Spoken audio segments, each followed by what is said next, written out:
Aqui é a Andrea Volner, da Pedagogia Quântica, e hoje nós vamos refletir sobre a exclusão do pai. O que isso significa e será que isso tem consequências e quais as consequências para a vida da criança?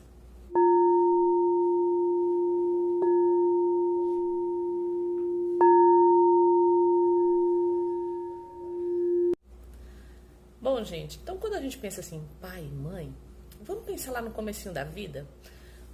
No comecinho da vida, a mamãe é a casa, né? É a proteção, é aquilo que envolve, é aquilo que nutre essa criança.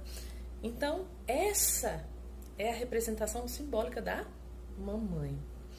E o papai sempre teve esse papel mais externo, fora. Então, a gente vê muito claramente isso dentro de casa, né? A mamãe é aquela que cuida, que protege, que tá ali cheia, cercada de cuidados. E o papai é aquele que pega a criança muitas vezes e joga para cima, e leva para passear, e joga para o mundo. Rompe com essa proteção da mamãe. E o equilíbrio entre essas duas funções é essencial para a vida psíquica dessa criança, tá?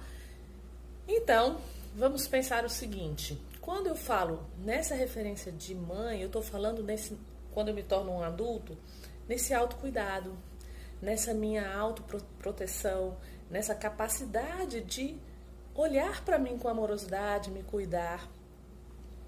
E quando a gente fala de pai, eu tenho uma referência para ir para a vida, para me lançar, para enfrentar as dificuldades, para ir atrás dos meus objetivos. Então, essas duas funções são extremamente importantes.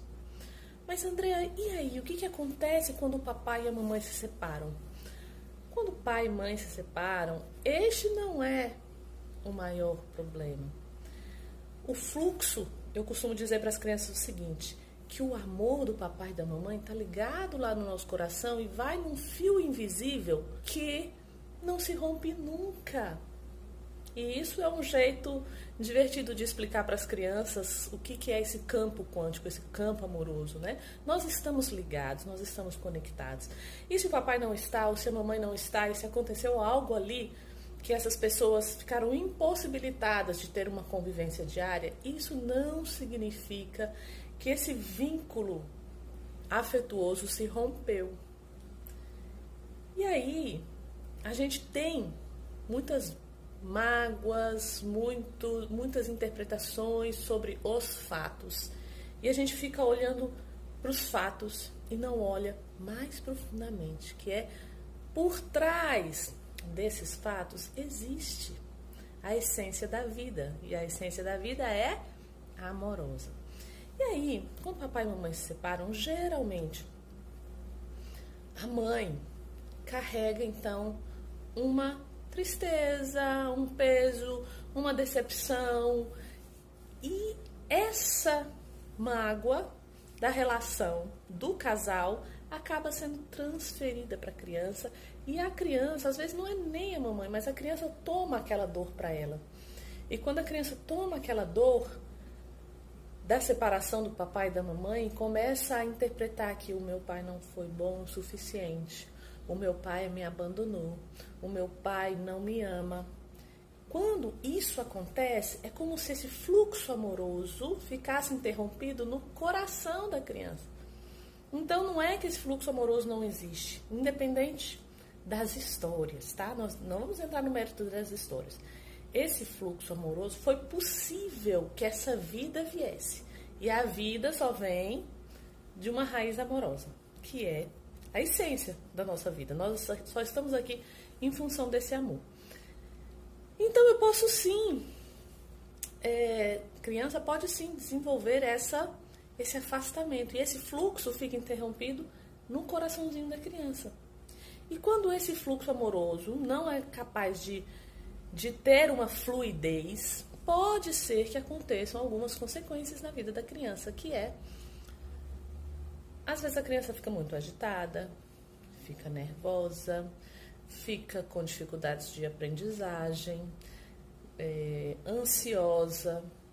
Tem algumas situações que vão trazer pesos para essa criança. Então, o grande problema não é o papai e a mamãe se separarem. O pai e a mãe estando separados, podem sim autorizar que essa criança ame os dois. É esse o nosso papel.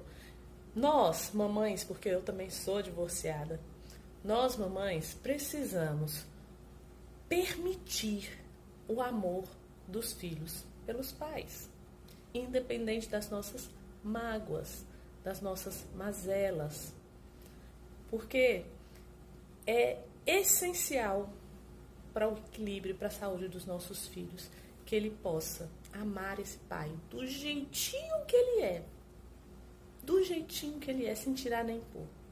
E as crianças são muito fiéis a esse amor. Eu faço algumas atividades sistêmicas, né, com as crianças na escola, e a gente brinca com os bonequinhos, e ali nos bonequinhos eu coloco as crianças para fazerem a representação da família. E quando existe ali alguma interpretação, algo que ela tem de resistência em relação ao pai, isso se mostra ali. E com um movimento sistêmico ali, a gente faz e essa criança olha para esse pai de um jeito diferente e inclui esse papai no coração, ela fica muito mais leve, ela fica muito mais feliz, ela fica radiante e isso se reflete em toda a vida da criança. Eu já vi grandes mágicas acontecerem só com esse movimento da criança perceber que eu posso amar o meu pai. E a gente está falando muito de padrões inconscientes, né? E a criança pega a dor da mamãe. Então a mamãe precisa ter uma sabedoria de liberar essa criança para que ela ame esse pai do jeitinho que ele é, tá? Então, o melhor presente para o Dia dos Pais, para as crianças, para as mamães e para os papais, independente de estarem juntos ou estarem separados, esse recado hoje, especialmente hoje, vai para as mamães. De que? Autorizo que o meu filho ame incondicionalmente o papai. Porque este é o maior presente que ele pode receber. Então este, gente, é um presente para todo mundo. Um presente para o papai, um presente para o filho, um presente para a mamãe. Porque quando a criança ama os pais do jeitinho que eles são, aí sim a gente autoriza que essa criança construa uma vida muito mais saudável, muito plena, muito realizada. Então que nós possamos aí ter a sabedoria de incluir os papais. Lá na escola a gente vê muitas crianças com dificuldade de aprendizagem e quando a gente tem uma visão geral, a gente vê muitas histórias de crianças com papais excluídos, com papais que não podem ser considerados, com papais que não podem ser amados, tá bom? Então, vamos fazer isso, vamos trazer e permitir que nossos filhos amem incondicionalmente os papais. Abraço de luz e confiança quântica.